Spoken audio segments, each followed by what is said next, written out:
We'd have to have a definition. Nope. Okay. All right. So it is 9 o'clock. We will call our meeting to order. Approval of the agenda. Make a motion. Tracy, is there a second? I'll second it. Sure. All right. I don't think we're gonna change anything right now, so we can leave it as is. So all those in favor say aye. Aye. Opposed? None. All right.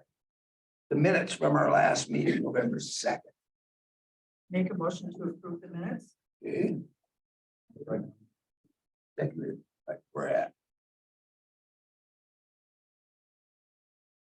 Comments on it or not? Hearing none, all those in favor say aye. Aye. Opposed? Public comment. We do have some. What do you need for public comment? None. Okay. We don't have any online either, do we? I don't think we take it in. We don't take it online. So we're all right. Committee member. No other committee members here. We're good Okay. too. Jay is here. He's just here to absorb. Okay. Park Rex. Get out first and get out, go play in the snow. Oh, yeah, just in case. Not a whole lot, much more to update on parks and trails. We did send the MOU back to the Friends of the Gandy to look at for signature and sent that out yesterday, I believe. We're meeting with DNR tomorrow to run the Stour and look at maintenance items and see what we're doing on that one. And working with a meeting on setting up with the Friends of the Stour to show them what we're doing with the different users on that Stour Trail. The Woodley parking lot down on Highway 8 and H, we had to modify the retention pond down there, so that work is complete on there. And pretty much right now, we're just winterizing everything. What we got going on? Good. Anybody? Question? Yes. Not a question, but I was gonna add one thing regarding Parks and Trails. The PTAG committee who did an outstanding job, they accomplished their main task. We've had some people reach out to the chair, Amy Middleton, and say, hey, what's our status? Since we've lost about half of the membership and their main task or responsibility is completed, rather than have those people sit out there kind of in limbo. And also, since I haven't gone through that process of hiring half the committee back and balancing it out and so on, I'm going to send a letter saying that their work is done, thanking them immensely. We'll share all the projects that are underway now, and then thank them and ask them that, we'll keep in touch as needed if something come up. But I just think it's the appropriate time, rather than let this thing linger, is to officially say, hey, we're gonna Sunset that. Yeah. Pretty much we sunset it, and then if it happens, if we need something again, we'll bring the whole thing. we'll up. contact them and give them the opportunity. Same people and more. Okay. Yeah. That makes sense. All right. I don't think we need a motion for that, do we? Because it was an ad hoc committee, so just more for information. All right, thank you. We're good. Eric, how long is yours? Not too long. About that page? 5 minutes.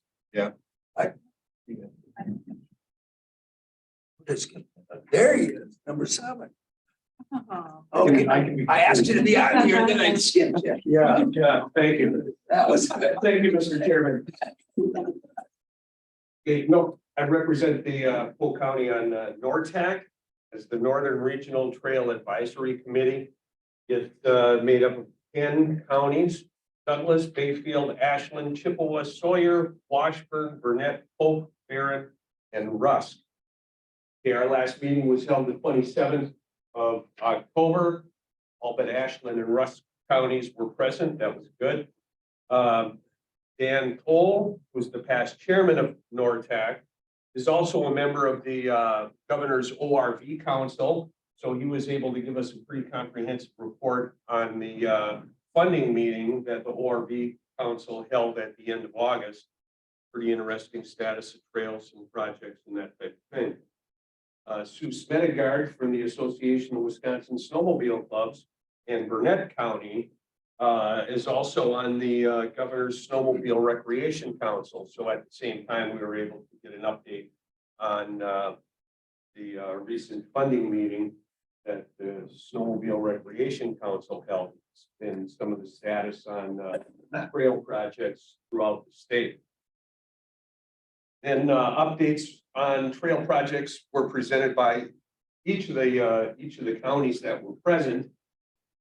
And it seemed like several of the counties were having similar issues with the Department of Natural Resources. And, water permits and water regs.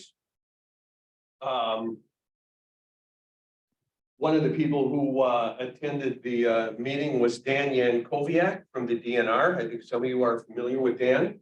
And he suggested, prompted by the water reg issues, he suggested that NORTAC invite James Yak, who's from DNR water regs, to the next NORTAC meeting to maybe answer some of those questions and issues. Master planning for the North Central Forest region of the state has begun. All the initial public input has completed and it's available on the DNR website. Regional master planning is done by the DNR within the various regions of the state. And those master plans are done on properties owned and managed by the DNR. So that's how that goes. Our next NORTAC meeting is going to be the last Thursday in January.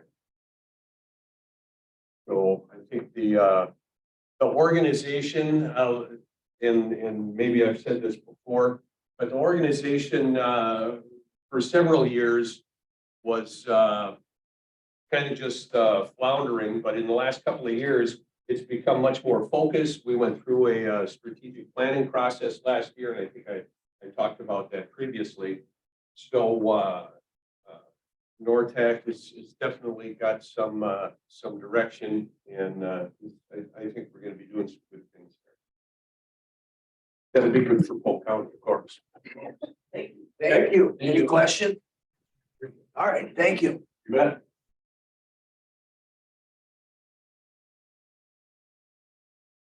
All right, we can sneak you in here.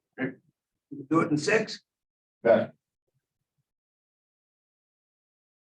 morning, thanks for having me. This item is something that I wanted to bring to your attention, and it was brought to my attention that USDA FSA in their policy handbook requires conservation plans for CRP and conservation plan of operation for CRP to have review of the Soil and Water Conservation District. Well, as you know, we don't have soil and water conservation districts anymore. We have land and water or land conservation committees and land conservation departments and water resources. So that leaves that review opportunity up to us in land and water resources. Now, after a meeting with USDA staff, I learned that kind of the workload with this, and that felt that there were no conflicts with any of our land and water resource programming. That's why they give the land and water conservation departments an opportunity to review. There's no conflicts with us. So we have the opportunity to opt out of this review process. So I would like to present this letter that Chair O'Connell has, and offer up a position statement from the Environmental Services Committee and our department to opt out of this review process. It seems to be redundant. There's about 30 plans on any given year, and there's just no need for us to be involved in that, and would let the professionals at USDA FSA administer their programming. So this is something that would reoccur annually. So in the letter, thought it would be nice to just be able to opt out over email in the future, so that does include this. And I also learned in talking with Tim Ritten that this is nothing new, even though it was recently brought to our attention. He would take care of this over email with Bob Forrest when he was the county executive director at FSA. So this is nothing new, but I would like to present them with this letter and just make it official that if you're okay with it, that we would opt out of this and leave it to them. Leave it to them, sure. I have an Where's that extra. rep right there? So I can add a little more. So NRCS already does plans. And they're the ones that do the follow-up, like mid-contract, mostly CRP contract of 10 years. So NRCS is already involved in that. So that's who, they help put the plan together. They check the mid-management of it. So I think it's something, I mean, you talked about Tim Ritten and Bob Forrest. I mean, that's 10, 15 years ago already. And it's something they That's did happened. So annually. the plans are still being reviewed, they're still being watched because we get them at the state committee that we have to go, if something isn't met, we still have to go over it. So it's not like there's a step that's missing, but it's just instead of Eric's. Step, it's just. Having Eric- They have enough to do now. Right. Yeah, okay. And I will add too that they have a private lands biologist with Pheasants Forever that puts these conservation plans together and provides them to USDA. So there's qualified people that have their eyes on Do it, these yeah. plans, and our involvement just isn't necessary. I have an extra letter. Should we then do it by a motion to do this? I think we should maybe Yeah, I'll make a motion to approve it. to approve the letter as presented. All right, seconded by Trace. All right. Any other questions? Barry? If not, all those in favor, say aye. Aye. Opposed? All right. Want Want me to sign one? Yeah, you want to sign that now and I can take it with me?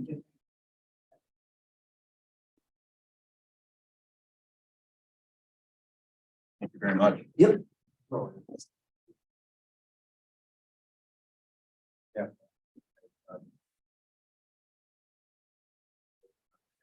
Well, I think we'll set up for that.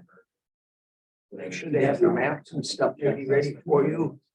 I think motion. Yeah. They already did. Okay. All right, we got a whole 30 seconds, so we're good. That's 9:50. It is 9:15. Well, we go by line. Yours doesn't say 9:15. Yours doesn't say 9:15. 9:14. Oh, my God. What she did.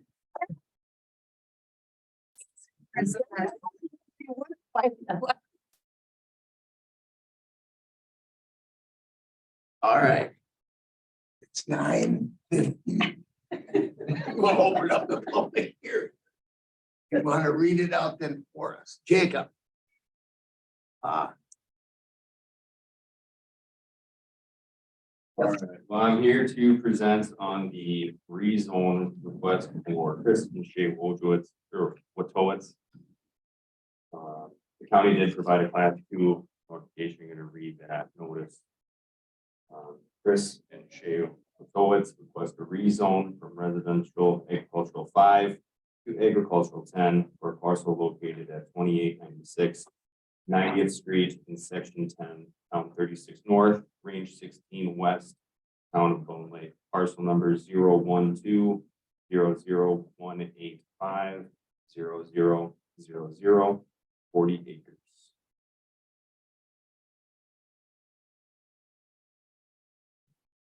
Yep, all right. This is the parcel in question here, right next to the town of Bone Lake, 40. For findings of fact, I have this rezone request involves a 39.5 acre parcel on the southeast corner of 90th Street and 290th Avenue. This is 90th Street or 90th Avenue. Side. property has been owned by the applicants jointly since 2010. The reason behind this rezone is they would like to operate a winery.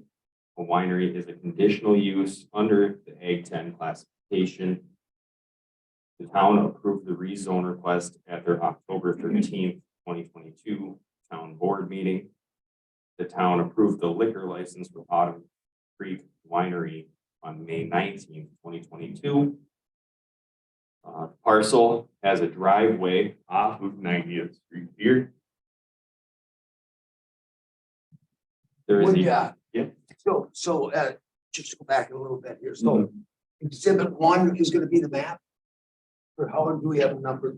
Also, exhibit 1, I have are the minutes from the town or the Bone Lake Board town meeting Okay. from October 13th. All right, if you just tell us our exhibit numbers, just to be safe as we go. Okay, yeah, so, Because there isn't very many. yeah, just the one exhibit. Okay, Yeah. thank you. We just have to use. All right. There is a dry run creek on the south end of the property. See the blue line here. There are 3 undelineated wetlands on the property on the more west side. There's no floodplain on the parcel. The zoning change from RA5 to Ag 10 will reduce the number of potential parcels from 8 to 4.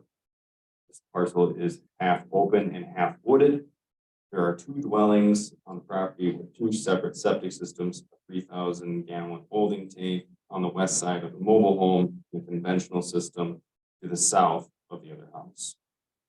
Neighboring properties are zoned residential agricultural 5 on north, west, and south sides, and mining on the east. County has provided a proper class 2 legal notice prior to this hearing and did not receive any public comment on this request, either supporting or dissenting.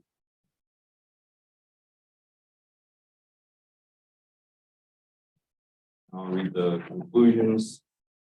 Changing. Let's, we better have, we find out if anybody's here to say anything, too, just to be safe. All right. Before you do any conclusions. We better have, see if there, is there anybody, are you here for or against, or? You must be the owner. Okay. Probably for it. Do you have anything to add to what he's at? Right now, you're good? Moment, I'm just here. Okay. Which, okay. So before conclusions, all right. So my first question is, these people were all notified, I guess. That we know that on that second page, the mailing, all that. Yes. Okay. Does anybody else have any questions? Before he does his, Well, would you want me to read the exhibit first or do that after? I could just. read no, it. exhibit 1 you read, but I think we probably need that map as exhibit 2, maybe. To Okay. have a map in there. Yep. You know, that's the one that we were referring to, so. Is the winery currently there or it is a proposed? Is not currently there. No, there's nothing there, but it's a rezoning, so we don't, Right. Oh, so they can do anything on that list, Exactly. really. You know, Yeah. you know what's there. So then basically we have 2 exhibits and you had no comments from anyone else. All right, okay. Anyone else? Okay, all right, then we can go, let's go through your. Exhibit 2 is the map. Go through your conclusions, see if you have questions on that. All right, changing the zoning of this property to agricultural 10, Ag 10 is supported by the town of Bone Lake Board and their future land use plan. There are several agricultural 5 zoned properties surrounding parcels, so rezoning the property complies with Polk County Comprehensive Plan, existing and surrounding land use, and will not have a negative impact on existing public infrastructure.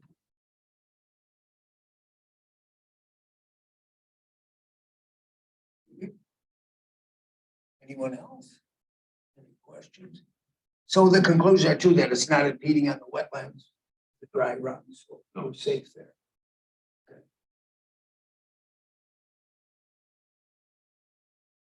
rezone that's. They have to come back for everything else, don't they? For the CUP. All right. Well, hearing no other questions, then we can close the public hearing. 9:23. Get rid of. All right. Anyone, any comments, questions? Entertaining motion either way, Make a motion, we approve. the rezoning? Yes.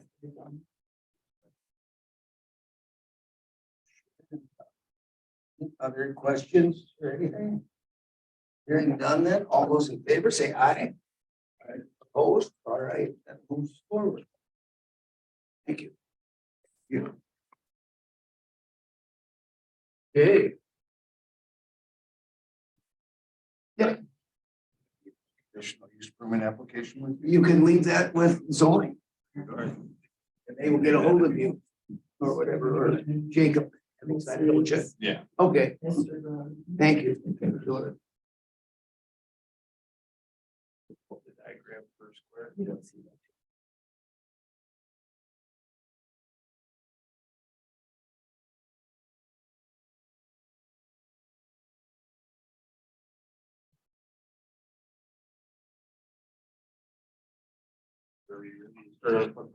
Sure, let's give her a hat. Just to start off with, and that Polk County is fairly fortunate. We don't have a lot of floodplain in our county. And most of the floodplain area that we've got is incorrectly mapped.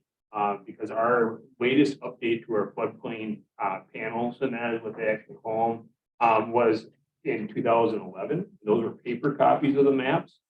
Since then, they took those paper maps and that they have a fairly fat black line to delineate the floodplain boundary, and they made them electronic.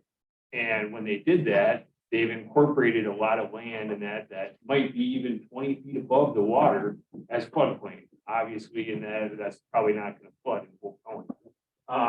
So with that, I just thought this diagram would be very interesting, because when you read our floodplain ordinance, and that there's the floodway, which is the area and that is typically like the stream or the channel, and that when it's flooded, the flood fringe, that would be like a big area, and that's typically called flood storage area. So if you think of like when you drive down to the airport, and then you're on 494, and there's that big swampy marshy area, that would be all flood fringe area. But then there's some channelized rivers and stuff in that area, that would be your floodways, you know, and that, just to give you an idea, I don't even think of an area around here that would be, you know, something that everybody could relate to. So that's what I'm trying to take and do. So, but we do have to regulate the floodway different than the flood fringe, because obviously the floodway area, if you had any buildings or structures in this area, we'd have to take and make sure that they were anchored appropriately, make sure that they're not going to increase the amount of flood elevation. Flood fringe, and that it's a lot less, and that you're able to build there. That's where we typically see flood insurance. And that, so if somebody builds in the flood fringe, which is what we've got mainly in our county, it's called a zone AE right now. That's where you'd be in the flood insurance if you didn't have your building up high.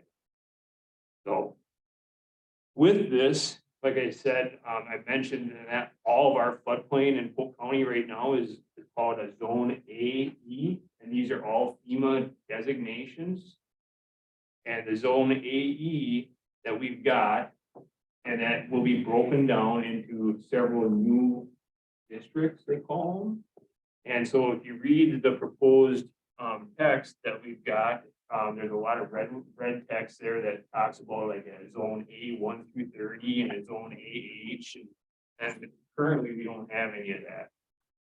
Carol provided a copy of a letter that we received lately. And that letter is from FEMA and the DNR, because FEMA is going to go through Polk County and they're going to take and update our floodplain. And this is a huge success. We've been trying to do this ever since they took and made our paper maps to electronic. But it was you guys and that special funding request that we had for the 2022 budget I think it was around 140 or 144,000 in that you approved. And that was cost shared 50% with FEMA.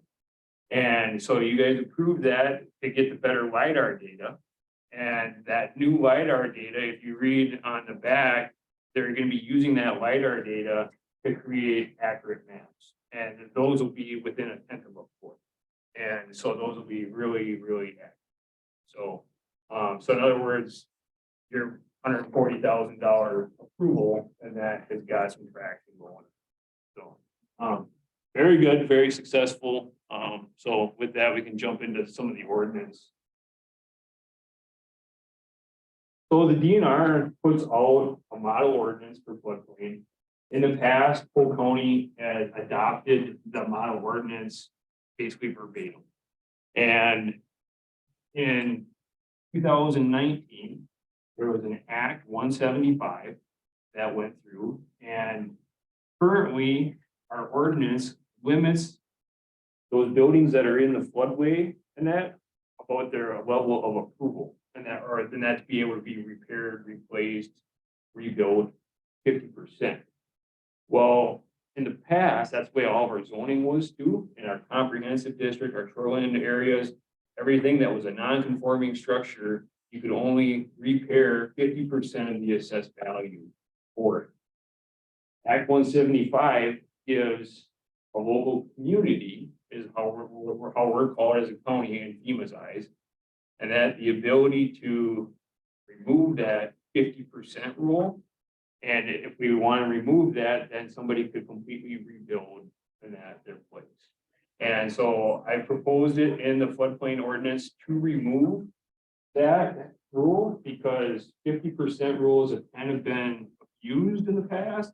Because if I have enough mechanical abilities or construction background that I can take and, you know, build my own place, and that versus somebody that's got to hire and that somebody else, 50%, you know, if I'm just buying materials, and that is going to go a lot farther as far as building versus if I got to take and hire somebody and pay material. So it's just not a good way to go about it. But they've got a lot of provisions in there, and that it just doesn't give everybody the green light to go ahead and rebuild, and that they have to be floodproof. They have to take and do it so that they're not increasing the flood elevation and stuff. So with that, we can just throw down, looks like. There's not a lot of changes. Page 9.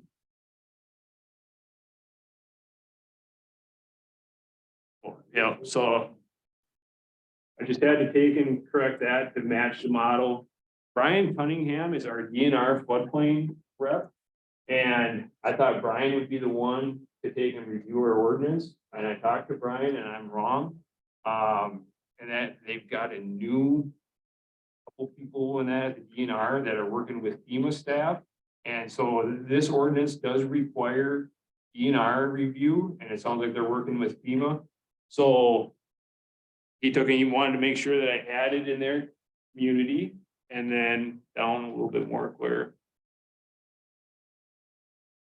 And then we had to add this here, and that just that we're working with those approvals for any new map changes. And then after that, all the way to 22. And this here is their text right from their model ordinance to the DNR's model ordinance. The only thing I had to change was I had to add in our code sections, because their code sections reference their model ordinance. You'll see here, and that right now all we've got is an AE, and that we're going to have new zones, and that we're going to have zones A 1 through 30, and we're going to have a new zone AH. So that's why that text isn't really relevant right now, but this is going to be coming. And in that letter, they say it's going to be within the next 2 years that our maps will be updated. So anyway, so it's good to have this. The new model ordinance, I said that Act 175 came out in 2019. They just kind of sat there. It's FEMA, it's the DNR, it takes a long time. And that's so the new model ordinance came out in March of 22. And so that's why we're here today, and that's so that we can update to that new model ordinance that we've done. So I highly, suggest or recommend that we adopt 175 changes, just because that 50% rule is so arbitrary. And as long as there's no impact on the flood elevation or the overall height, and as long as we don't have buildings floating down the river, and then if we have a flood, I think we're good. So,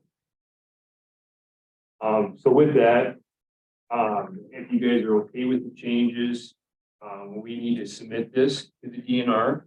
And they took and told me it'd be anywhere from a month to 2 months. So they guaranteed it'd be at least 30 days. It could be up to 2 months. Because it sounds like they've got some communities going through the same process right now that are higher priority. If you think about like Eppin, for example, and that they've got a lot more flooding. So they're working on those ordinances right now, but ours is pretty cut and dry. So we need to move it forward first to them before we do it to the full board.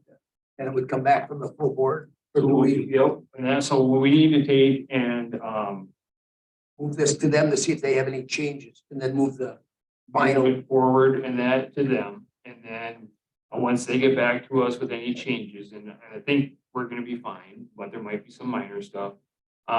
Then we need to schedule a public hearing and go through our full county board.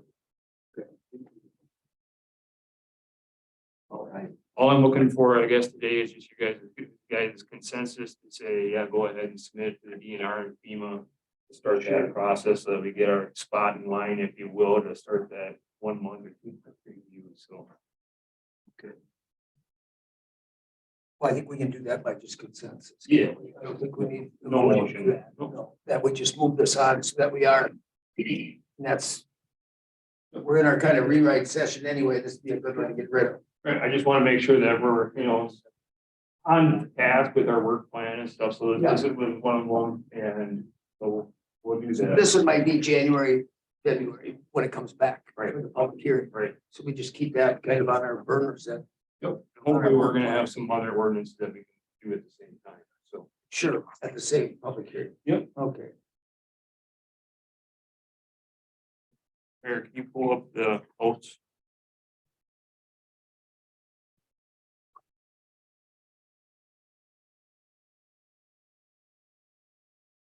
This is a start of a draft. And I say it's a start to a draft because this morning, actually, I took and reached out to our wastewater specialist for our area and our section chief with DSPS for Polk about getting Polk County set up to be an agent to do plan reviews for mounds, acrates, pressurized, and that I talked to you about before. So I had to take and develop a protocol, and that for doing those plan reviews and how we would handle them in-house.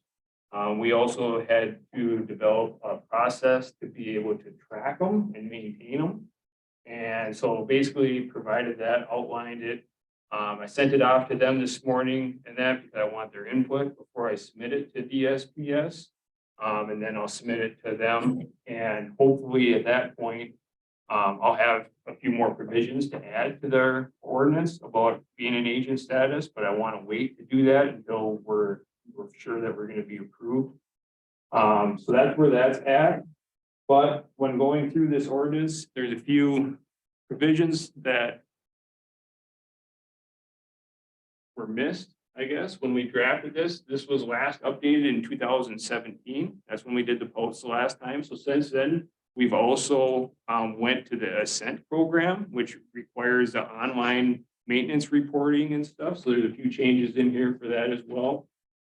We do issue county sanitary permits for connecting an accessory building to an existing sanitary system to make sure that it's sized appropriately.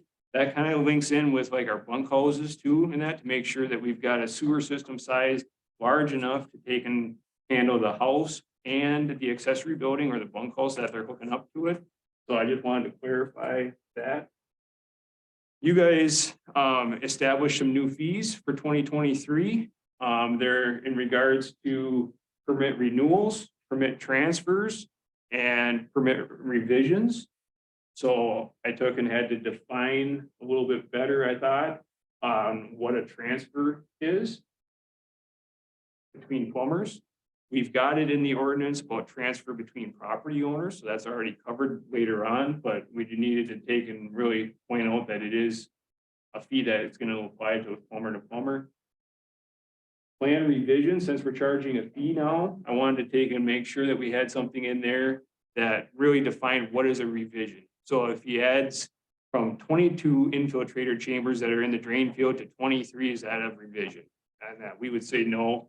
So, but if there's something that's substantial enough to require us to review that page that they have to submit or that update, then that would be when that fee would kick in, which is what I believe your guys' intent was, is if we have to take and review new paperwork, if there's a change that's that substantial, then that $75 fee would kick in. So that's that. Scroll down. Yeah, so, oh, right there, yep. So it's just, it's code anyway, but I just wanted to make it very clear. It's something that we're seeing more and more issues of is, unfortunately, some sewers being put in across property lines. Even though they own the two lots, they have to either combine them with a survey or the system components, the drain field and the tank need to meet the required setbacks so that there's no encroachments. Just a clarified provision there, that meets code. ESPS now is reaching out to counties and that, usually they contact me for Polk County about their variance request. So if we have a drain field that can't meet the ordinary high water mark setback, or if we have a drain field that needs to be too close to a building, and that they reach out and they want the county's blessing on it. And so I just wanted to have some text in there to support our position, and that to take and, make sure that it aligns with the purpose and intent of the ordinance, and that before we do any, granting of any variances. And under L, if this is just a minor thing, on the second sentence, says the system serving a dwelling or proposed to be used as a short-term rental. Could it say a dwelling or proposed dwelling to be used as a short-term rental? Something like that. It's just minor.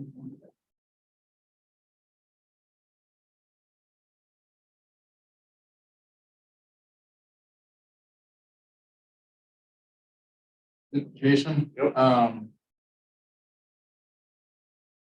Back up to the lot line thing. Yep. Is that so I own 4 lots or whatever it happens to be.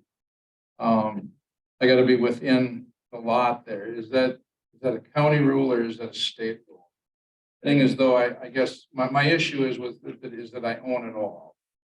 Yep. So is that something that the county says I have to be there, or does the state say I have? The state says that the components need to meet the setback to the lot. And that, but if you own it all, and that what we're saying, and we actually have that provision, and that for an easement underneath F, right here. And so if you take and own 4 lots, you can take and have a house on this lot, you can put your septic tank on the lot next to it, and you can put your drain field on the 3rd lot if you want. Or you can put it all on one lot, or you can have your house on this lot and put all your sewer on the other lot. And if you own everything, you don't even have to have an easement to do that. And that if you have a neighbor that's nice enough to allow you to put your drain field on his land, you have to have an easement before we'll issue a sanitary permit for that. Basically to make sure that we're not permitting somebody to install a sewer system on somebody else's land without their consent. That's what it's for. And but this here is, you got a lot line, whether you own all 4 lots or not, and you want to put the sewer directly over the lot line, that you have to have it combined.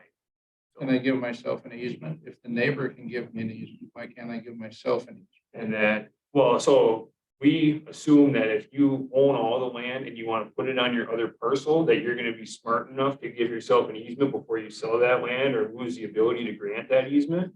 So, but if it's going directly over the lot line, then that it doesn't meet the required setbacks by the code, so then that would be prohibited. Tank has to be A tank has to be 2 feet from the lot line, a drain field has to be 5 feet from the lot line. So as long as the drain field meets those setbacks, or the tank meets those setbacks, we're good.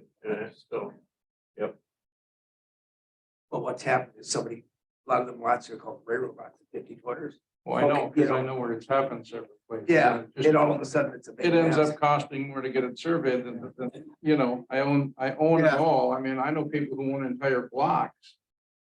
But they've got 7 lots, so they still 7 or can't, 8, yeah. they still can't do anything. It's all theirs. It's never gonna be Back sold. down to that, yeah. No, it's never gonna be sold off and now I gotta spend $3,000 to survey it. Put my sewer in, you know, and it just Or seems sell like, it. Yeah. well, yeah, it I It think just we seems like a lot of requires that nonsense provision. when I own it all, because realistically, it's happening, like Kim said, on the railroad lots, because Yeah. that's the issue. The That's the 50-foot issue. wide lots The from small, 1910, Yeah. you know. and there's a lot of, we've dealt with them. So, but it doesn't do you any good if they're separate lots. And half my drain field's on my lot and half my lot, and the drain field's on that other lot, and I go and sell that other lot. You know, and now that guy wants to build a house or gal wants to build a house there, you know, and that now, you know, that's not doing you any good either, because you only got half a drain. If you don't have it done.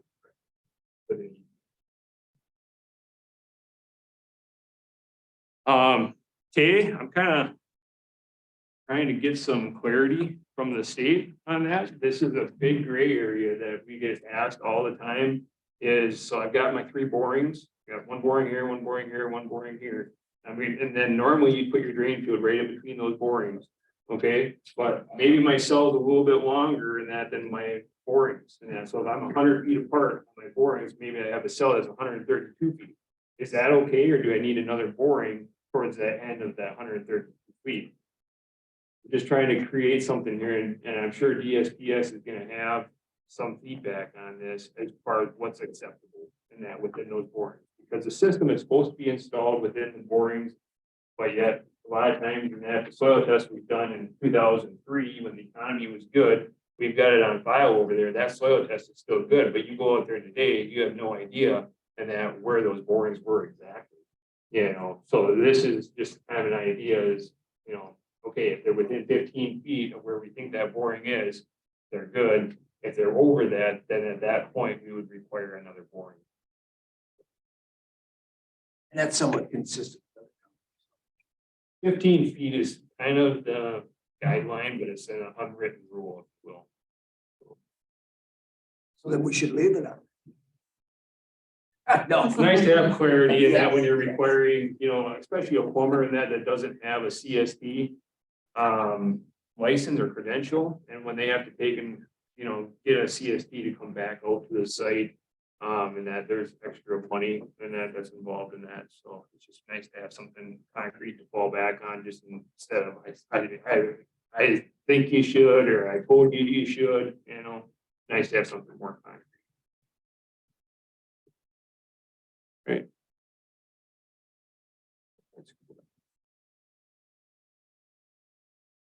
Here's another one that I think DSPS is gonna fall back on, but unfortunately, we've got some soil testers that do the soil test and then they don't submit the soil test to the county. And because they don't want anybody else to be able to bid the job, so they hold on to that soil test. And they hold it until they get the work and then they submit it, and it might be 5 months later or whatever. And in reality, and that we've had a lot of people come to us and say, well, shouldn't that be submitted? And yes, you should, and they paid for the test and everything, but that's what's going on. So the code requires a soil test to be submitted upon completion. But what is completion? You know, and that all the soil tester would have to do is just hold their name off of it. Is that completed? You know, is it when they get paid? So trying to take and say that it's within 30 days of the field work being completed, or upon payment of the soil test, because we don't want the soil tester to go out there, bear the cost of, getting their equipment out there, doing the test, putting their license on it and submitting it to the county if they haven't been paid.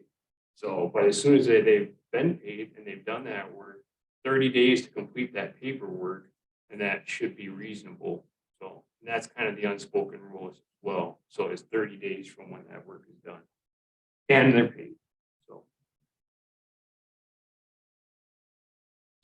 Okay. Good.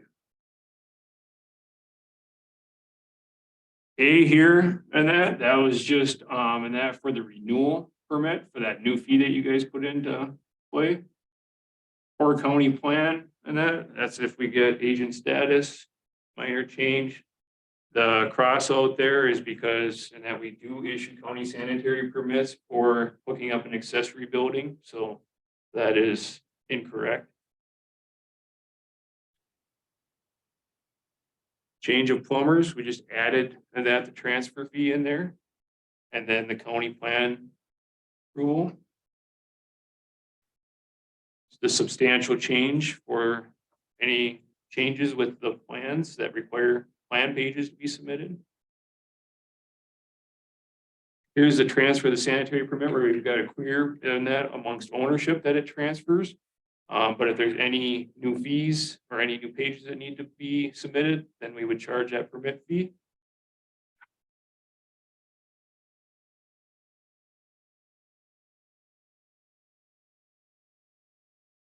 And that, so just a change in that. I didn't like the wording there. I just thought it could be simplified by just saying code compliant. We no longer require a maintenance agreement and that or contract. So that's not required. So I just changed that and they just need to take and comply with their new management plan. Maintenance and management, there's quite a bit of new here, but it's basically converting it so that the language is correct for the service provider to be filing the reports on pumping electronically. And then the property owner is responsible for having the maintenance agreement and that with the pumper, not the county. So, and that's what the code requires, is the property owner to do it. And then I just added F there because I believe that's going to be required in that for our agent approval.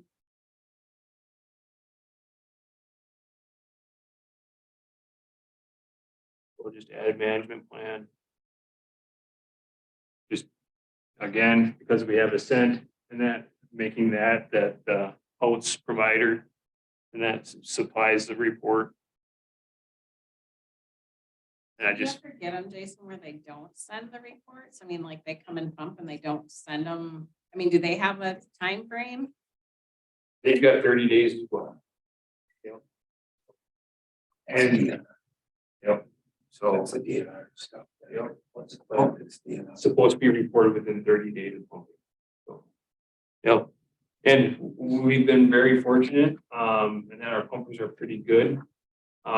Before we had Ascent, we had very poor turnout in that as far as reports, because then we were relying on people to find that postcard, have it signed by the pumper and then send it back. I honestly think that a lot of people were pumping and we just didn't get the reports back.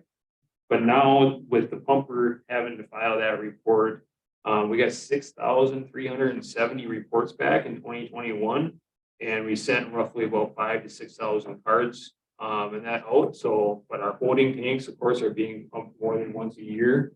So it's a very good rate in that to get back. Whereas before we were running about 30%. So is all. Okay. Holding tank, this is crossed off. So it used to be in that the town would have to sign off on the holding tank agreement. And that they, accept responsibility that the property owner doesn't pump the tank, but they're gonna step in and pump the tank. That's no longer required. And it was a big hassle in that for the towns. So we would just remove that because we don't require that for them anymore. I added some text here to include the change of use. Because of going to like a tourist rooming house, or if we have a house that's going to a bed and breakfast, it could even apply. And if it's gonna be going through a change in use, it needs to be evaluated in that code compliance for loads and flows going in and out of that system.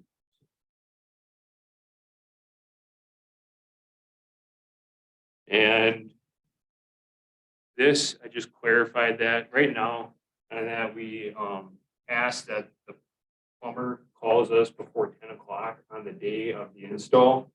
And unfortunately, there's some plumbers that are not doing that. So the state code says that we have and that to be on site within 24 hours of when they want the inspection. So if I wanted an inspection at noon today, and that staff has to be out there to inspect it between noon today and noon tomorrow.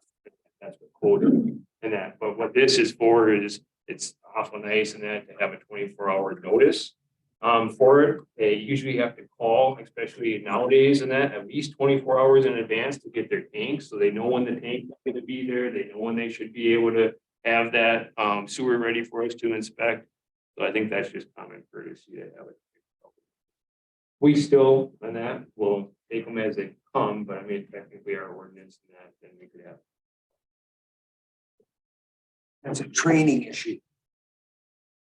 Yeah, and we've got a new appointment scheduling system and that we have, and that's on all of our emails, it's on the website for links.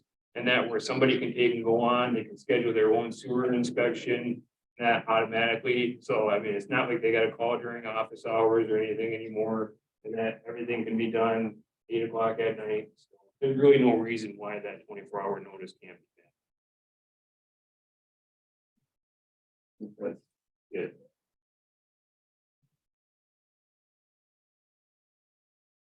So I guess if you guys are okay with those amendments, that's what I've got so far. Gonna wait to hear back from the ESPS staff on the protocol. Once that is vetted, then I'll submit that. And hopefully at that point, hopefully this turnaround, and I had it in my email, hopefully we can get through agent status and everything within a month or two here. Hopefully they can do the approval that fast. At that point, we'll make a few modifications to our Polk ordinance and we'll provide that to the DSPS because that takes a month to be approved as well. So they've got a 30-day review period. But I'll be working with them on that, so that hopefully will be shorter than that. Afterwards, then we'll have to hold a public hearing and move forward. So the goal is not to take and be able to do like a little class or like a learning session late spring, you know, the February, March, or yeah, in that time period. With our installers and that, so that they know that we're now plan reviewers, so that we know what we want, you know, and any other questions that they might. So The first thing they'll have to know is you only do it for your account. They don't think that you can do anyone. yeah, It's exactly. only for within Polk. Yeah, and I did at the last meeting, I took and said that we are gonna try for 1,500 gallons for all those systems. And that I backed that off to 1,000 because after talking with our regional specialist and that she said 1,000 is a lot easier for them to work. So which is still 6-bedroom homes. So that's gonna cover most of us. Okay. Any questions on that one? Okay. Claire, can you pull up the renewables?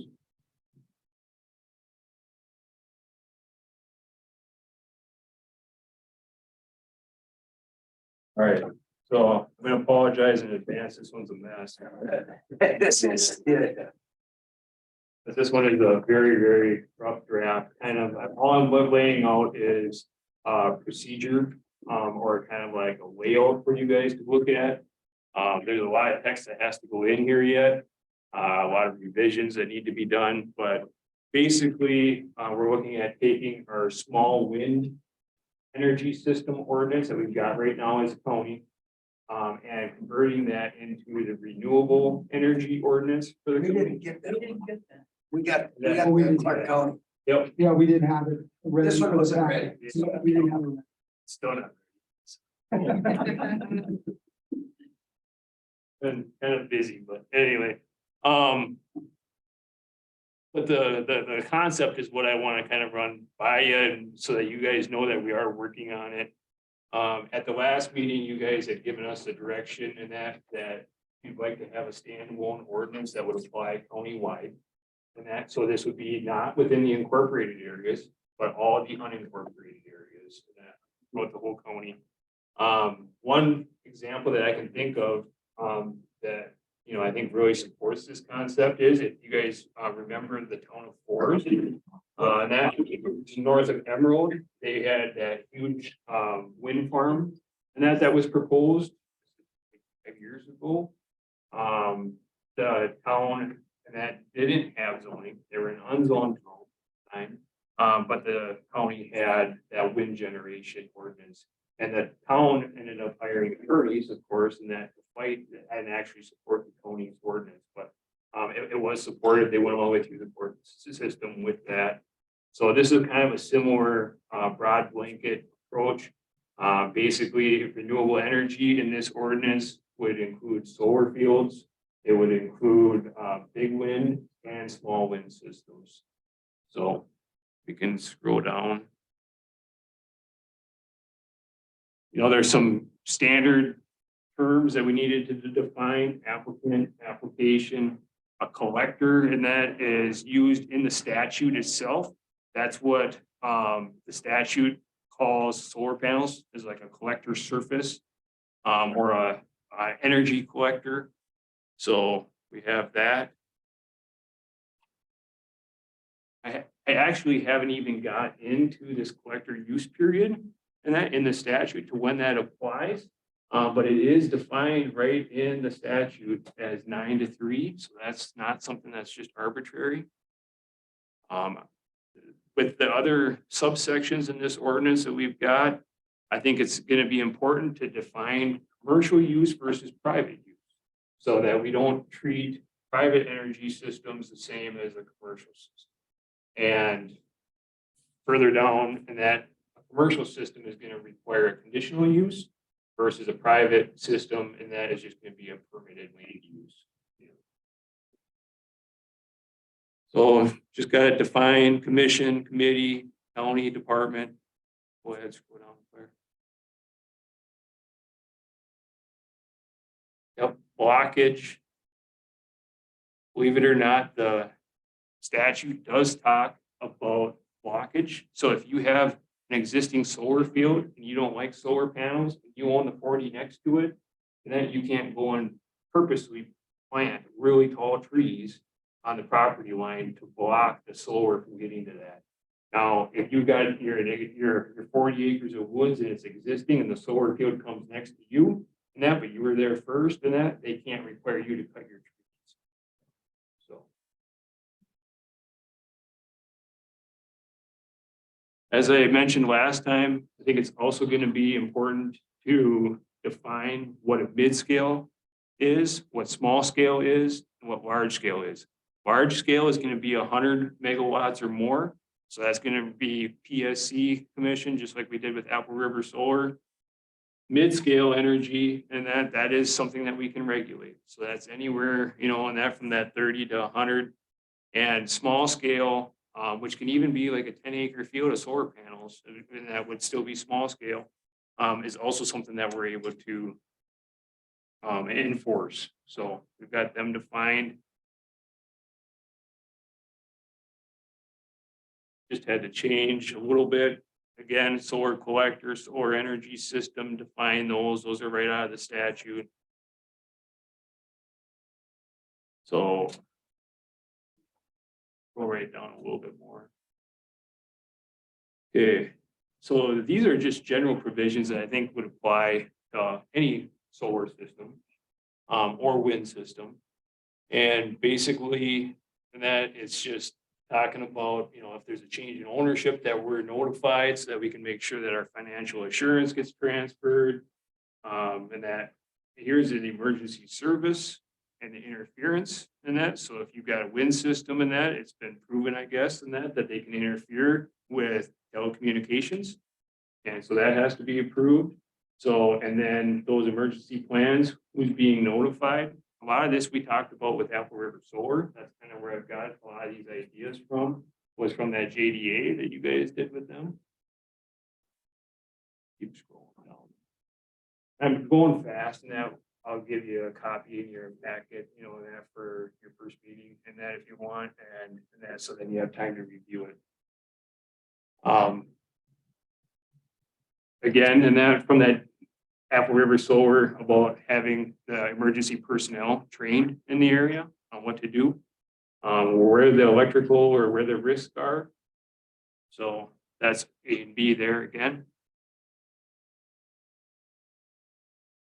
An annual report and that, so that they submit that. That's very similar to our cell towers. So that's a good practice. And that they provide us with the permits and that they get from the state and the feds, which a lot of that's going to be public record anyway, but just so that the burden's on them to provide it to us, not that we have to go out and try to find that information. And that here's kind of the erosion kind of catch-all just for BMPs, and then creating a separate section for those commercial uses. So these are our utility scale. Utility scale is in that if you have a solar panel and you want to mount it to your house, of course, that's only going to probably produce enough electricity for your house. But utility scale and that's where we got a whole field and we're trying to generate power to supply many homes that are not on that property. So talks about going through various requirements. The PSC has a lot of these requirements, so it's kind of just duplicating those. And then breaking out private use systems. And it talks about for, systems that are mounted to buildings and stuff. And then just jumps into permitting, lighting, and that I took and removed because that's up in the general provisions now. So just the land use permit process. So that's kind of, but I mean, that front part is what I really wanted to show, and that how it would look, just create some general provisions, then split it by commercial. And then I think we're gonna have to create a subsection for wind and a subsection for solar. That could, handle each one of those different. So it's a really rough draft. I've been going through the Clark County one. Clark County's is very similar. A lot of this text came from Clark County as well. I thought the Clark County one was very redundant. They broke it out and then the small wind, and then they go all the way through their enforcement procedure. Then they go to large wind, they go all the way through their enforcement procedure, and then they go solar, so I'm just trying to take and combine all three, have one area in our ordinance that's enforcement, one area that's general, that applies to all of them, and then we'll have to split it and that accordingly. So like I said, commercial and private, and then wind and solar. So is there any other forms of renewable energy we need to include besides wind and solar? Dams, but that gets into a whole Methane, digesters? Oh, yeah, I know that there is a couple in St. Clair County, so, Just asking if you're Yeah. doing it. I mean, is that something that you have to put a provision in there for? I think I heard, I think I heard that Well, solar. we've got one in do- Turtle Lake. Yeah. It's It's in- But it's in the town. Village. Turtle Lake, it's in the Yeah. city limits. Yes. Yeah, it's in the city limit. Was it So we don't Turtle have Lake? any, it's in Polk, but we don't have anything to say. I think Solom's is looking at putting it They're on on the edge. methane. I can definitely add a provision. I'm not for or against, I'm just asking. There might be some limitations too, because they're encouraged. Stay with this for now. Have to research that, so anyway. That's kind of where I'm at here too, is I gotta get myself up to speed with those statutes on the solar and stuff. There's been so much developments in this stuff in the last few years, you know. And it happened, I was at the St. Croix County ones. Their big thing is abandoned right now. It's how to get rid of Decommissioning, I was decommission. gonna ask the Really committee, a big thing. right, if you want to require a review upon decommissioning when it's passed. That's something we should have, Yep, it is, Yeah. so. because that's huge. They said there's somewhere to do it, and all of a sudden there was no place in the state of Wisconsin you could recycle. Repurpose. All of a sudden, where's And to put it on the, the- but you can put it in the landfill. Yeah. So make sense of that one. That was bizarre when they read that out. That's Was what their our financial concern insurance every year. Yeah. Ensure it is cleaned up. Yeah. Repurposed. So. And that's where the bonding and everything would come from, you know, same as a mine permit and stuff, that we have something, if they just walk away, then there's so much financial. Where we're at right responsibility. now, we don't have, that's why we were, you know, kind of, well, we we're kind of in the position with Apple River Solar. And that with the JDA, but that one was already, you know, 100 megawatt or more, so we didn't have a lot to say anyway, but it's these smaller ones and that where they're gonna be able to. Because 100 megawatts, I'm not sure that they're gonna be able to find too many more of them that are 1,000 acres that they can do, or that they can get signed on in an area. So that I think we're gonna see, you know, those 500 acre ones, or those 100 acre, you know, solar fields, or you know, some wind generators. That's where I think we're gonna see, and those ones we will be able to regulate, but this year, hopefully we can get a process and, you know, get all that financial assurance and stuff defined before we get the application, Yeah. so. Yeah, because St. Croix was having a tough time with that, really. All right, So I can have more complete rough draft for your next meeting on this. Yeah. So, and that'll Read be in the through it again packet and that stuff. you can revise, so. all right. Any other questions? So what's going on with the Apple River Solar thing anyway? It's not on our agenda. No, but I mean, I'm just saying, do we need to like review it at some point, or is It's not on our agenda. Come on. Topic for upcoming meeting? future? Topic. I can cut it. You wanted a short meeting and then you asked that question. Well, I'm just right here. We can- It's been postponed. If you want to talk. Yeah. we can- Like it the For 2 years. Well, you can- Well, you get it, so you know. back here. Oh. You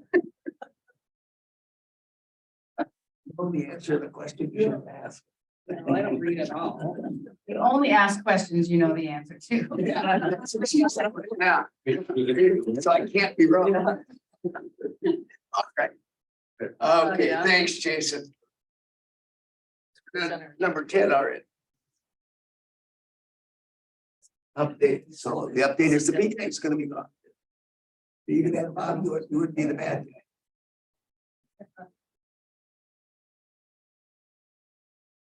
Oh, we are on number 10, Yeah, and it's only what, it's 10 after 10. yeah. So I was told. We'll be out of here. Oh, let's sit down.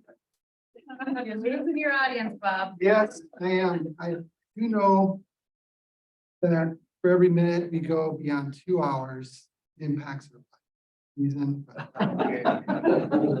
But it's an. I'm gonna take $1 away from my budget. 90 minutes. It's all right, we just take it out of the administrator's salary, so. Yeah, he's got Past that. noon, we get lunch, so. He got a raise when I wasn't here, so we can take it back.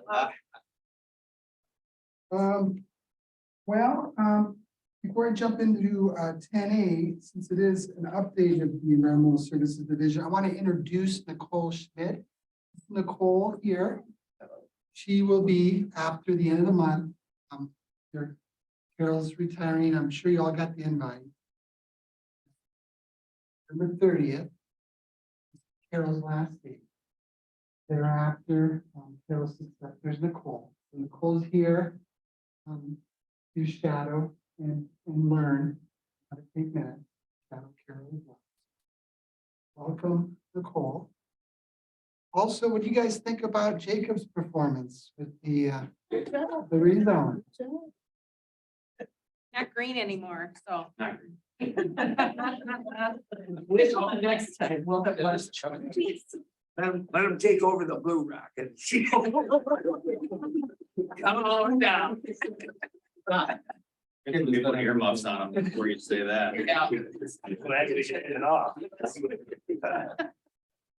He says that's not on the agenda. What's on Bob?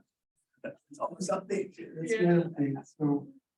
But yeah, I want to thank Jacob, that did very well. So, Claire, would you mind pulling up the mapping PDF? I just want to give you a brief progress report on the feasibility study to connect St. Croix Falls and Lewis for equestrian and ATV users. Our consultants, which is SRF. We're really impressed with them, been working with them closely. Here's their latest product. They created 8 maps for us. And the point behind these maps is sort of an inventory of opportunities and constraints. And just to be time sensitive, I'll go through them real quick. It is upside down. Thanks for noticing that. That's one of the first things I noticed as well. So I have asked them to flip that. So to run it from south to north, yes. Maybe it has something to do with when we ran the trail, we went down. Yeah, So can't even emotional. take a portrait and make it. Well, it's not even flipped, it's not even And half, quarter road gate or whatever. Yeah. The St. Croix Falls should be down where Polk is, and Exactly. Middletown, it needs to be where it is, and Frederick is. It's weird. Don't worry, Malia, I wasn't there either. It's weird. Yeah, It's me, I've asked, that's the first thing I noticed. So- I can't read it, so I just thought it was from Barrett County to get to this. That's. I was trying to figure out where you go. Looks like it's Turtle Lake and coming over or something. Frederick is not south. We'll have that fixed. So this first map, and I know Vince mentioned it last night, this is basically an inventory of our other open spaces and parks. So again, the value of this map is to identify, other public destinations nearby. You're talking them green spots. Yes. I've also asked them to increase the size of the legend, because it is hard to read. The next one. So this is trail access. This is important inventory map because it shows not only Highway 35, but all the trailheads, the parking, the railroad crossings, and tunnels and bridges. So again, this is just simply a inventory map. Everyone that's white, the X's in white are the railroad crossings. X's are problematic, potentially problematic. We don't have a rail. Roadway crossings. The red ones are the skewed or potentially problematic crossings, roadways, the blue, the bridges, these orange crosses, tunnels. And so again, those are just an inventory map identifying and evaluating future access issues as well as opportunity. Next one will be real brief. These lines in yellow are other existing bike trail maps or bike trail opportunities. Next one. Here are other equestrian trails. Next one. Here are ATV routes and snowmobile trails. The ATV routes are in purple. Naturally, most of those are town roads.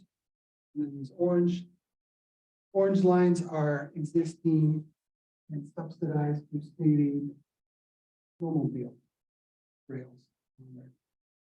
So the value for identifying those user group opportunities is again to show inventory of other available opportunities, and also I think we'll focus on some of these routes and opportunities when we collect public input from each of those users.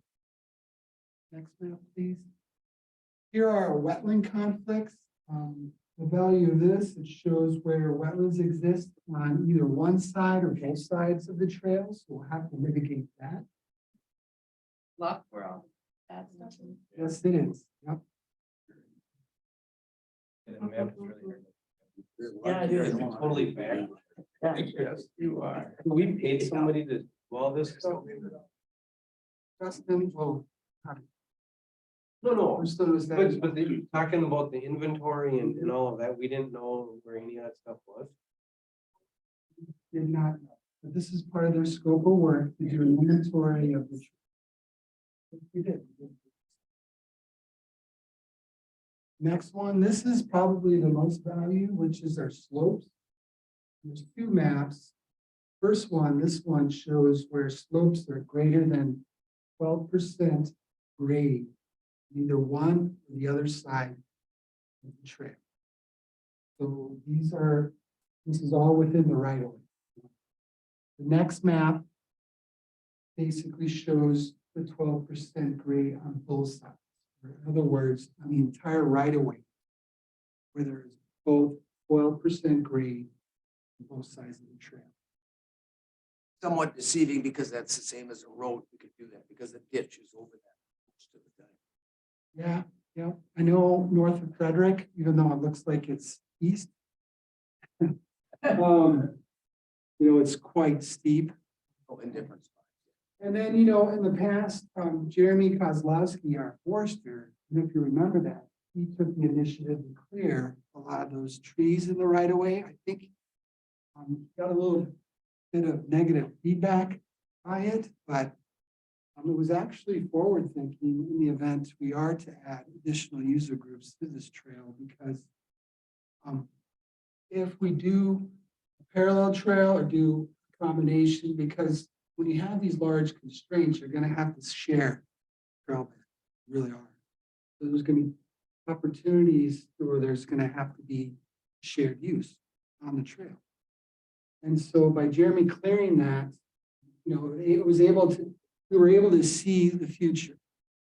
Because in the event we do build a parallel trail or a shared trail, I think most of this canopy is probably going to. And then the next trail, or the next map rather, is just our land cover. It's a typical ecological map that identifies and evaluates ecological issues and opportunities such as conservation areas. So again, this is the first step in our process. We do the inventory of the trail and of all the physical opportunities and constraints. The next step is, and they've already started this, they are having conversations. They're doing a phone survey with businesses adjacent or nearby the trail to elicit their input. Adding these additional uses.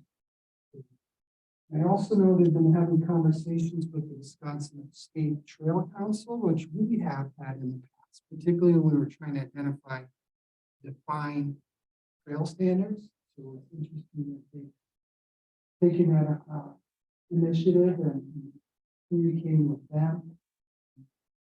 So the next steps, what's next is they'll do an analysis of those constraints and those opportunities. They have asked, I did ask them to update their project schedule because we want to, again, according to one of their deliverables, is they were to present to either PTAG or this committee twice each. Now that PTAG is more or less a holding pattern, not necessarily dissolved there, but not active. Anticipate at least 4 presentations. Ultimately, we're looking at early spring, maybe late winter, full county board presentation. So I think that's all I have.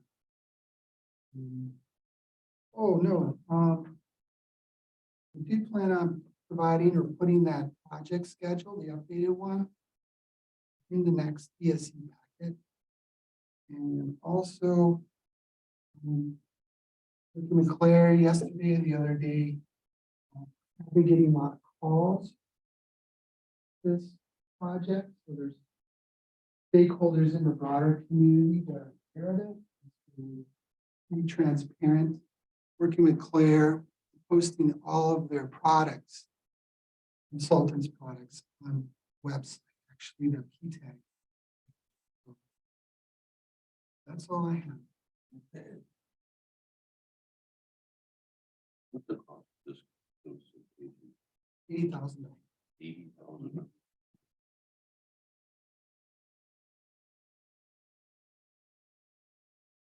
That's out of the money from the line court stuff. What's that? Right, that's from the That money is from the line line court. court. Understand that. Okay, Just so you know. my question would be, unless I forget, because I do. I wasn't at 80,000. If you take, there's only one. Go through our committee, approve to do this. I thought it was on that sheet, a breakdown sheet. It was on a project sheet, I think. Yeah, I think it- yeah. All the project sheets. We're going back in time a little bit. All the projects. So the projects, Way back Yeah. I- for that one. actually last January, the comprehensive trail network plan was delivered. There's to this committee with the full county board. With that were cost estimates. And that was incorporated into the parks, which is also. This is included. It's one of 12. That were a product or evolved from that planning. Mo has done and I have done in the past with our little update sheet, there's the list of the 12 approved. The ones we got last time, there's quite a few that were getting complete. Yeah. So 3 The or 4 parking lots and some of those, Yeah. all that. Yeah. Totally. The other ones are moving forward so that we're showing that. Sure. Yeah, so an update on that would be always good. Yeah, that's my goal is, again, yeah, Justin, this is one of their deliverables. This is their approach to doing the inventory. The only reason why I ask is because I thought we, as a county that's involved in the trails, would have had that information already. Like We've had where that. the trails are, that whole thing. We do, particularly on the rec viewer. But our data is limited. They have access to our data sets. The data we had, we didn't have the slope. We had the trail width mapped out. The structure is on the rec viewer. Isn't it safe to say that, you know, what we might have as far as a general knowledge of the area isn't what would be acceptable to the DNR? When we submit a master plan, they're gonna want specific detailed information. And I think that's the strategy here is to have all that information documented and noted so that it would be acceptable. Or isn't this company with a little more engineered base? So they're, Right, they're still different, yeah. so they're a little more into that. I mean, they're into more defined exact where everything is. Well, like our past consultants we've hired, it's kind of a long story, but our process is normally we collect the public input on the front end. And we design the work. Here, they're gonna design 4 options. Present them to you and then you choose. Kind of piggybacking what Vince has said. You know, we farm this out because, well, one, we don't have the capacity to do this work. 2, we all learn this. It helps to farm this out or hire a consultant to sort of deflect some of the, potential conflict in the broader community that comes at there's that. And then 3, in the event you all choose an option, they would naturally that's going to require a rewrite of the master, right? We know what that's involves, correct? So the better prepared the front end will help us in not only writing them up, enforcement. I don't think that they approve master plans, at least they claim to. With their endorsement from the DNR, who owns that right of way, by the way. We don't own it. They do. So I think, that's sort of long-winded reasoning for coming it out. But we're doing it using an engineer-based. I'm gonna disagree. Like I said, I was just surprised that we didn't have the inventory of the trails that was a part of their slide and, the where it crosses the roads and stuff. I thought we would all do that. We do. They just put it in a. Slope thing is kind of interesting. That's a very small portion of what their study is. The slope thing is kind of interesting, how much slope is along that whole railroad bed. yeah. Claire, can you go back? Level it out a bit. No, right. If you drive up it, you can see it in a lot of places. The trail access. Yeah, I've never had the authority to drive up. They don't go down to, go across them. Get you a tractor and stuff. Yeah. too. That was up, yeah.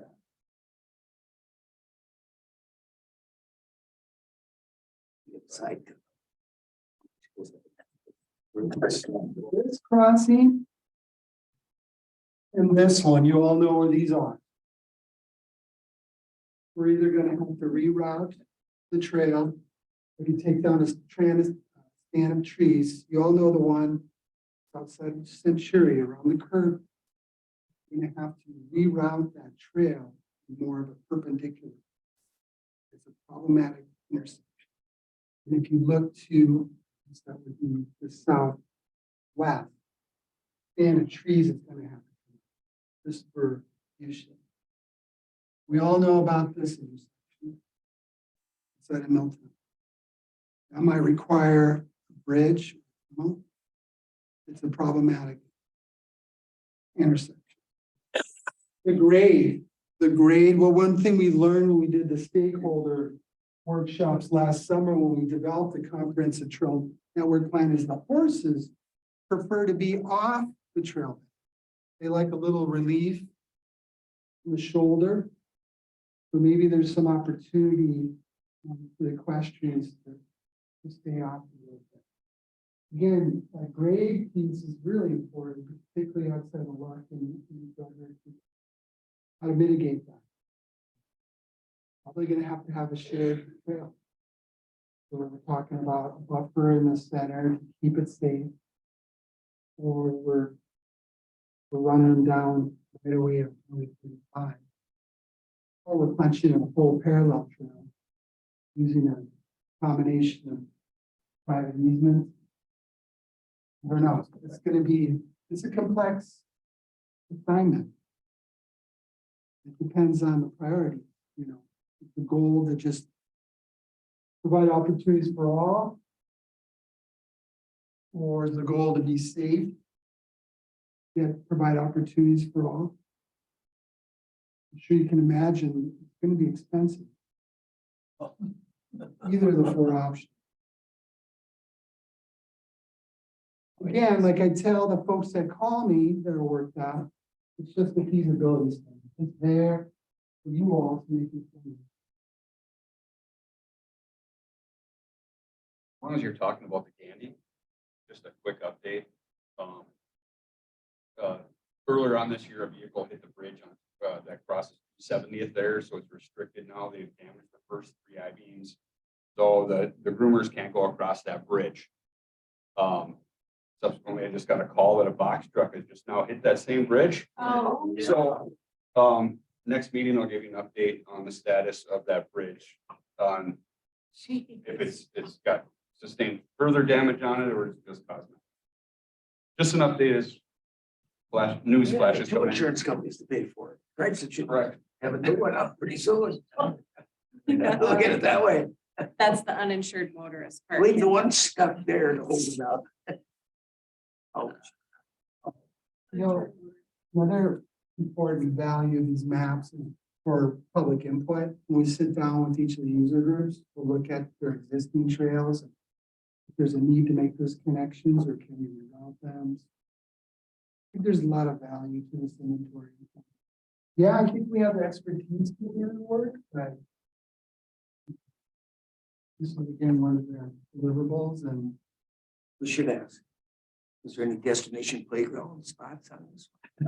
Little Carl wants to know, is there playgrounds? that's a great question. I think we should do a slide every 100 feet. Wing set for Little every. Carl needs swing sets. Yes, he's deprived of He grandma's. does. Slope between Frederick, back it out. It's not a bad question, actually. Question. Rhetorical? It's a horrible question. Good thing we passed the budget last night. Oh, there's always wiggle room. There is an issue with the terminus. We'd like to do some type of infrastructure improvement in Lewis, because if you know, driving up to Siren, there's that little wayside with the bathrooms. Well, that's not connected to the trailer. And it's in Burnett County. So it'd be nice to have a northern, not an eastern, northern terminus.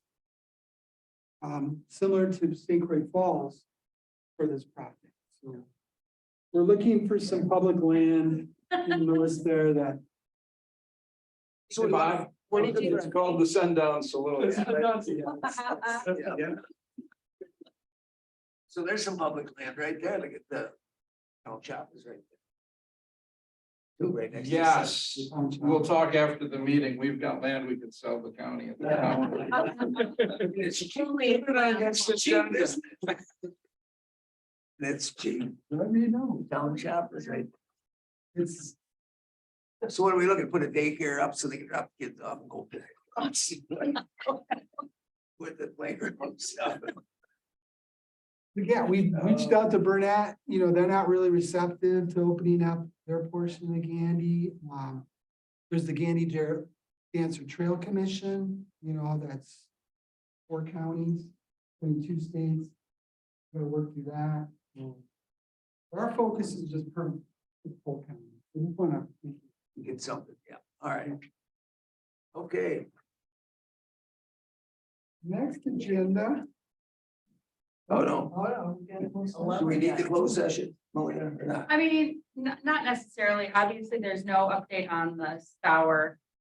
You heard last night where that sits in the wait and see. As far as the notice of claim by the Realtors Association, there's not much I can tell you that I couldn't tell you in open session as far as we just Still sitting there. we just wait. Do you want this to be put on the county board's agenda so that everybody's made aware of it? Really, it would be the full board that would disallow a claim and kick that timeframe starting, that statutory timeframe that we talked about. So we could do that. We could put that on December's agenda. Let's do it, so it's done. Let's do it, yeah, get it over with. And then we'll add a closed session. Okay. It'll take it off ours, because we won't need it then. Right, this committee couldn't really do anything anyway, other than. Move it on. Okay. All right. Now we're on 12. Good ad. 25 minutes. No, really, not really. Boy, December 7th meeting is getting to be quite full as well. We'll have Mo back for an update. Cody Knopp. He's what's his predecessor? Anyway, he's here to do wildlife damage crop. Chad. Chad. Chad.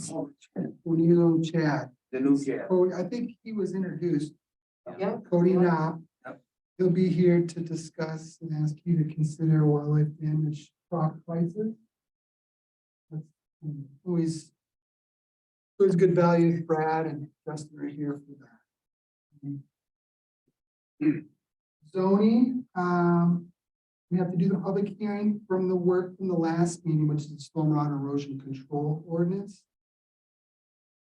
that's been published in the paper.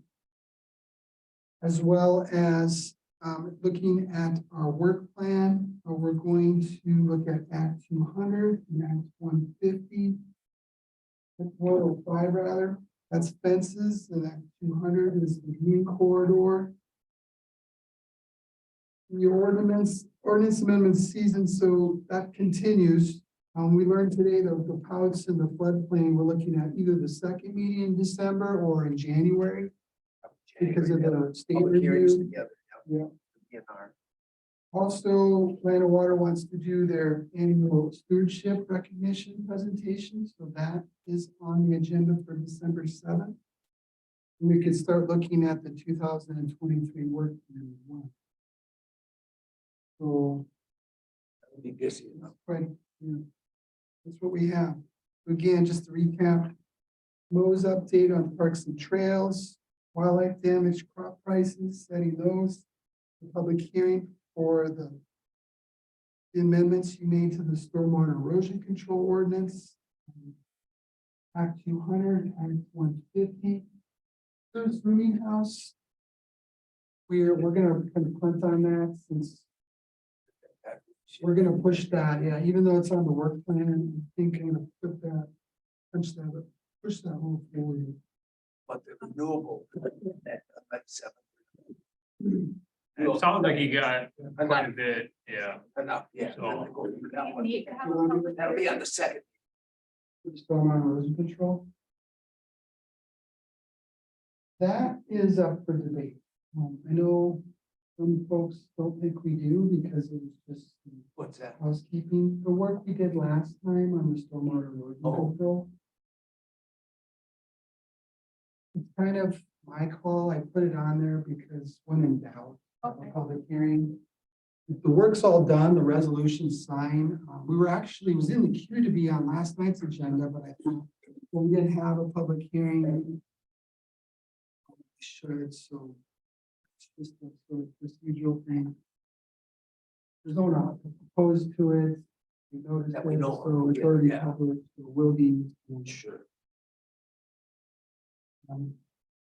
But yeah, back to the recap. This Act 200, Act 150.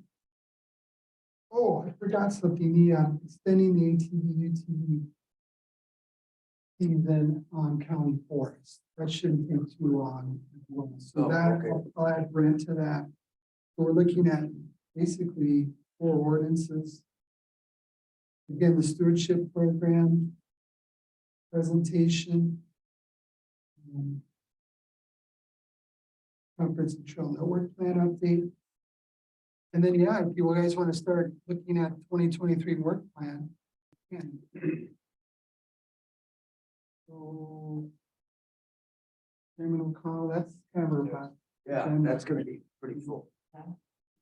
Because even looking at the next agendas and stuff, I think our ordinance season's gonna end up in the February, March. Well, I don't know. I think we're on task. If you look at it, November, we've done them all. But if they have to go to the DNR for 36 days, True. that's what wants us back that extra month. Yeah. But we'll be close, Yeah, you're right.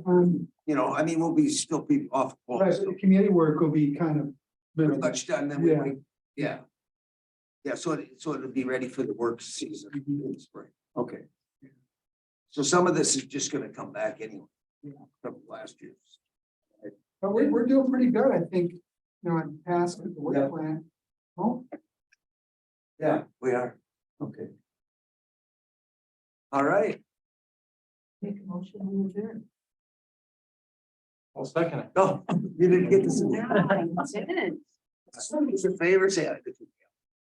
Aye. They talk to me, say, shut it.